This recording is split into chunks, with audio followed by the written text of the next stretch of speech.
जय भीम, जय भारत, जय संविधान। मैं गौतम रत्न अम्बेडकर नेशन चैनल से, और आज हम हैं मिशन जय भीम जाति तोड़ो समाज जोड़ो, एक आंदोलन शुरू किया है राजेंद्र पाल गौतम जी, जो दिल्ली के सामाजिक कल्याण मंत्री हैं, और उनका जो टारगेट है वो 10 करोड़ लोगों को 2025 तक 10 करोड़ लोगों को बुद्धिज्म में अपनाने का है। तो उसी प्रोग्राम में कुछ युवा साथी हैं, बहुजन युवा साथी आए हुए हैं, एक एक करके बात करेंगे। सर, एक एक करके आप इंट्रोडक्शन दे दीजिए पहले। सभी साथियों को सादर जय भीम। मेरा नाम विनोद रंगा है और मैं दिल्ली के देहात के नजफगढ़ क्षेत्र से आया हूं, और हमारी अपनी सोशल टीम है जिसका नाम है ABNS, यानी आधुनिक भारत निर्माण संघ।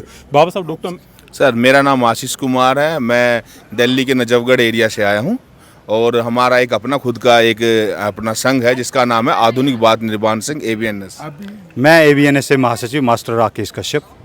मेरा नाम सुरेंद्र कुमार, मैं खेड़ा डाबर से और ABNS टीम में ही। मैं संदीप चौहान, मैं ABNS का एक कार्यकर्ता हूँ। गुलाब सिंह नजफगढ़ क्षेत्र से ABNS कार्यकर्ता। सनी नरवाटी, हम भी संघ के मेंबर हैं। सर, मेरा कुछ जिस बहुजन समाज से जुड़े हैं, जिस बुद्धिज्म की बात कर रहे हैं, उसी पर हम सवाल जवाब करेंगे।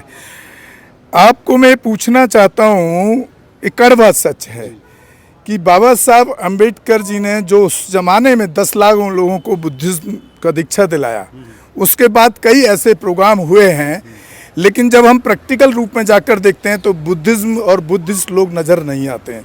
ये एक कड़वी सच्चाई है। उसमें जैसे BP मौर्य साहब की बात हो रही थी, उन्होंने भी काफ़ी लोगों को बुद्धिज्म की दीक्षा दिलाई। उसके बाद उदित राज ने भी एक मुहिम को छेड़ा, लेकिन वो लोग वो बुद्धिस्ट कहीं दिखते नहीं हैं। इसके पीछे क्या कारण है? कभी आप सोचते हैं इस बात को? मैं बता रहा हूँ, उसका जवाब आपसे मांगूंगा खाली। इसके पीछे जो बहुत बड़ा कारण रहा आज तक, वो कारण ये था कि जो सरकारी नौकरी में रिजर्वेशन है, अगर आप बुद्धिज्म बन जाते हैं तो आप जनरल कैटेगरी में चले जाते हैं, जिसकी वजह से बहुजन समाज के लोग बुद्धिज्म को नहीं अपनाते हैं। लेकिन अब आपको एक सोचने की ज़रूरत है कि अब भाजपा सरकार जब से आई है, जितना भी गवर्नमेंट सेक्टर का नौकरी का जो लालच रहता था बहुजन समाज के लोगों को, जब वो नौकरी ख़त्म हो गई, वो डिपार्टमेंट ख़त्म किए जा रहे हैं और निजीकरण सारे डिपार्टमेंट का सरकार कर चुकी है, तो अब क्यों नहीं जो SC ST या माइनॉरिटी, खासतौर से जो OBC के लोग हैं, वो क्यों नहीं बुद्धिज्म की तरफ बढ़ रहे हैं? इसके पीछे क्या कारण है और इसके लिए क्या होना चाहिए? देखिए, बाबा साहब ने 10 लाख लोगों के साथ बौद्ध दीक्षा ली है ना, ये बात बिल्कुल सत्य है।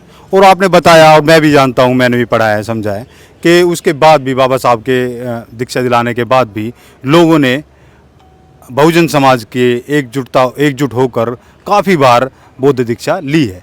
लेकिन बाबा साहब के बाद ऐसा निष्ठावान कोई महापुरुष या कोई नेता नहीं आया जो बिना स्वार्थ के इस काम को जिसने किया हो। जब बाबा साहब ने बौद्ध दीक्षा ली और अपने करोड़ों अनुयायियों के साथ अपने अनुयायियों को भी बौद्ध दीक्षा दिलाई, तो उनमें उनका स्वार्थ नहीं था। उनका स्वार्थ यही था कि मेरे समाज के लोग एक अच्छे, जो धर्म उनको नीच और गलीन मानता है, जो उनके साथ बैठने से नफरत करता है, जो उनके साथ उसके हाथ का छुआ पानी नहीं पी सकता है, वो धर्म उसमें पैदा हुए और वही नीच मानता है, उस धर्म को छोड़ दें। उनका इतना स्वार्थ था। उस बेकार धर्म को जिसमें पैदा होकर, जिसमें सब कुछ रहते हुए वो एक मनुष्यता का भी दर्जा नहीं पा सकते, वो इसलिए बाबा साहब ने उन करोड़ों अनुयायियों को वहाँ से उस धर्म से निकाला और बौद्ध धर्म की दीक्षा दिलाई। दूसरी बात मैं ये बताता हूँ, बाबा साहब के बाद जितने भी चिंतकों ने अपने समाज को दीक्षा दिलवाई, बौद्ध में बनाया, उनका केवल और केवल 99.99% अपना स्वार्थ था। वो राजनीतिक स्वार्थ हो या कोई दूसरा स्वार्थ हो, जो काम निस्वार्थ भाव से किया जाता है। सर, इस बात की क्या गारंटी है कि राजेंद्र पाल गौतम जी उस पर खरे उतरेंगे? क्योंकि BP मौर्य जैसे लोगों को मैंने देखा है और सुना है। मैं करीब 52 साल की एज है और लगभग 10 साल की उम्र से मैं मूवमेंट के लिए काम करता आया हूँ, स्कूल टाइम से, बचपन से। मैंने बीपी मौर्य को सुना है, मैंने जोगिंदर कवाड़े, प्रकाश राव अम्बेडकर, जितने भी लीडर हैं सबको सुन चुका हूँ। लास्ट में जा करके उनका एक ही टारगेट हो जाता है कि अपनी सुख सुविधाएं और मंत्रालय और बड़ी गाड़ी। तो इस पर आप कैसे इन चीज़ों पर ट्रस्ट? देखिए, मैं अब ये बात कहूँगा और तमाम नेता भी इस बात को, अगर कहीं से आपके माध्यम से, आपका चैनल बहुत पत्रकार महोदय फेमस है और ये बात उन नेताओं तक भी पहुँचेगी जिनके वंशज हैं अभी इस भारत में, जिन्होंने बौद्ध दीक्षा दिलाई। जिनका स्वार्थ होता है ना, वो स्वार्थ जल्दी ही मिट्टी में विलीन हो जाता है।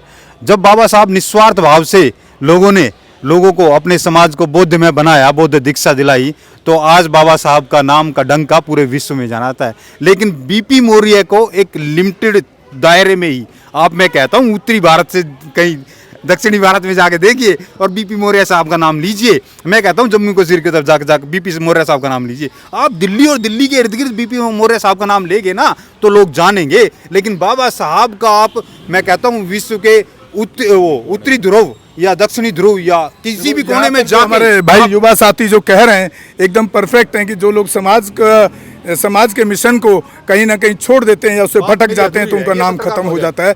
आज की डेट में अगर आप किसी समाज में जाएंगे अपने बहुजन समाज के बीच में, तो बीपी मौर्य और जगजीवन राम जैसे लोगों का, रामविलास पासवान, उदित राज जैसे लोगों का कोई नाम लेवा नहीं है। लेकिन आज आपने देखा कि आप यहाँ पर भी सुनेंगे कि जो राजेंद्र पाल गौतम जी जो मंत्री हैं, वो साहब काशीराम जी का नाम बड़े इज्जत के साथ ले रहे थे, जबकि वो दूसरे प्लेटफॉर्म में, अगर उनकी पार्टी के पॉलिटिकल रूप में, पॉलिटिकल ग्राउंड पर हम देखा जाए तो उनका पार्टी जो बहुजन समाज पार्टी के जो फाउंडर थे आज भी है। लेकिन कहीं ना कहीं बहुजन समाज पार्टी के काशीराम साहब के काम को दूसरे पार्टियां के लोग या दूसरे जो भी लोग मूवमेंट चला रहे हैं, चाहे भले ही वो पॉलिटिकली दूसरे प्लेटफॉर्म पर, लेकिन वो काशीराम जी के नाम के बिना आज की डेट में चल नहीं पा रहे हैं। बिल्कुल। दूसरी बात मैं ये कहूँगा, आपने पत्रकार महोदय राजेंद्र पाल गौतम जी का नाम लिया कि ये भी शायद अभी कैबिनेट में या दूसरे अपनी सुख सुविधाओं जुटा कर इनके, देखिए, अगर वो जो लोग, बाबा साहब का नाम आज भी समाज में, पूरे विश्व में इज्जत और सम्मान के साथ लिया जाता है। और चाहे दूसरे, मैं किसी भी व्यक्ति विशेष का नाम नहीं लेना चाहूँगा जिन्होंने अपने स्वार्थ सिद्धि के लिए बाबा साहब का नाम लेकर, समाज का नाम लेकर, बहुजन समाज का नाम लेकर, उसकी दुहाई लेकर केवल समाज को लूटा है, उसके वोट बैंक को इकट्ठा करके अपने स्वार्थ सिद्धि की है। अगर राजेंद्र पाल गौतम जी भी भविष्य में ऐसा करते हैं तो राजेंद्र पाल गौतम जी का भी भविष्य में कोई नाम नहीं लेगा। और मैं मंच के माध्यम से, आपके चैनल के माध्यम से तो ये बात नहीं कहूँगा, क्योंकि वो जिन्होंने बहुजन समाज को धोखा दिया है, जिन्होंने मिशन को पीछे धकेला है। यहाँ मेरा एक सवाल और है आपसे, बीच में टोक रहा हूँ आपको। साहब काशीराम कहा करते थे कि जो समाज नाम बिकने वाला होता है उसका नेता भी नाम बिकने वाला अपना आप बन जाता है। तो आपको नहीं लगता कि बहुजन समाज भी, आप बिकने का मतलब समझिए पहले उस बात को, क्योंकि मैं उनके साथ सन 84 से लगातार रहा हूँ, साहब काशीराम जी, वो ना बिकने का मतलब जो उनका कहने का होता था वो होता था कि जब इलेक्शन से एक दिन पहले आपके घर आकर के बहुजन समाज के लोगों को, खास तौर से SC ST OBC के लोगों को, जो पार्टी पॉलिटिशियंस लोग हैं, वो आकर के या तो शराब पिला देते हैं या उस ज़माने में 100 रुपये, आज का ज़माना 500 रुपये 5 साल तक के लिए खरीद लेते हैं।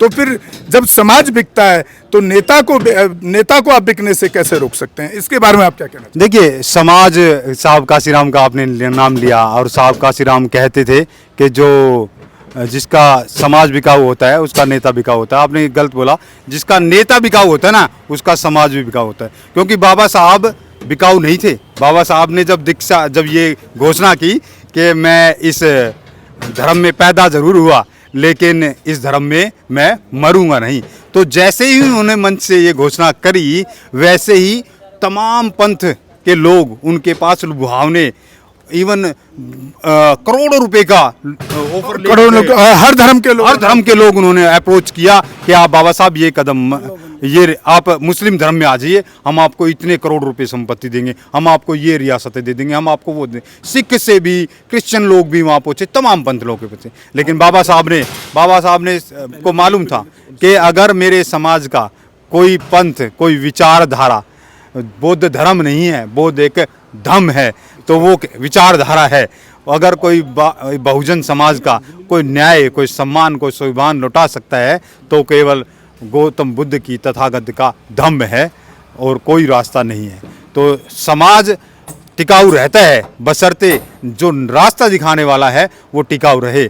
आज साहब काशीराम का आदर और सम्मान के साथ नाम लिया जाता है। आज कोई नेता नहीं है ऐसा जो मरने के बाद इसके अकाउंटों को खंगाला जाए और करोड़ों अरबों की संपत्ति ना मिले। साहब काशीराम के अकाउंट में 100 रुपये की धनराशि नहीं मिली थी उस अकाउंट में। जब ऐसे नेता समाज में पैदा होंगे तो समाज भी नहीं बिकेगा। पहले नेताओं को समझना होगा, समाज तैयार करना है तो पहले उनको अपनी विचारधारा को पे अडिग रहना होगा। जय भीम, जय भारत। हमें टोको मत, हमें आगे बढ़ते जाना है। जय भीम का नारा लगाना है, जय भीम का नारा लगाना है। जय भीम, जय भीम। मैं गौतम रत्ना आपका बहुजन फिल्म प्रोडक्शन में स्वागत करता हूं और आप हमारे प्रोडक्शन हाउस के अंदर अपना कैरियर बना सकते हैं as a film director, as a producer and actor and actress and editor and cinematographer also. अगर आपको फिल्म से रिलेटेड कुछ भी प्रोजेक्ट आपको बनवाना है तो हमारे पास में पूरा सेटअप है जिसमें फिल्म कैमरा है, शूटिंग लाइट्स है और एडिटिंग है। सारा A to Z एक ही जगह पर आपको हमारे यहाँ पर मिल जाएगा। तो दोस्तों आप हमें कांटेक्ट कर सकते हैं हमारे नंबर्स पर 9810085714 और 8510005714। हमारे वेबसाइट पे विजिट कर सकते हैं www.filmserviceindia.com और हमें मेल भी कर सकते हैं gautamfilmsproduction@gmail.com पर। धन्यवाद। बुद्धं शरणं गच्छामि। अंबेडकर मिशन चैनल आर्थिक समस्या से गुजर रहा है। अगर आप बहुजन समाज में बाबा साहेब अंबेडकर और तथागत बुद्ध की विचारधारा को अधिक से अधिक लोगों तक पहुंचाना चाहते हैं तो हमें आर्थिक सहयोग प्रदान करें ताकि हम अपने चैनल के माध्यम से देश विदेश में समता, बंधुता, एकता और संवैधानिक अधिकारों को ज्यादा से ज्यादा लोगों तक पहुंचा सकें। आप अपनी सहायता राशि नीचे लिखे खाते में जमा करा सकते हैं। खाता धारक गौतम रत्ना, खाता संख्या 316957686551, IFSC कोड SBIN 0060336, बैंक भारतीय स्टेट बैंक। आप हमारे बैंक खाते का विवरण स्क्रीन पर भी देख सकते हैं।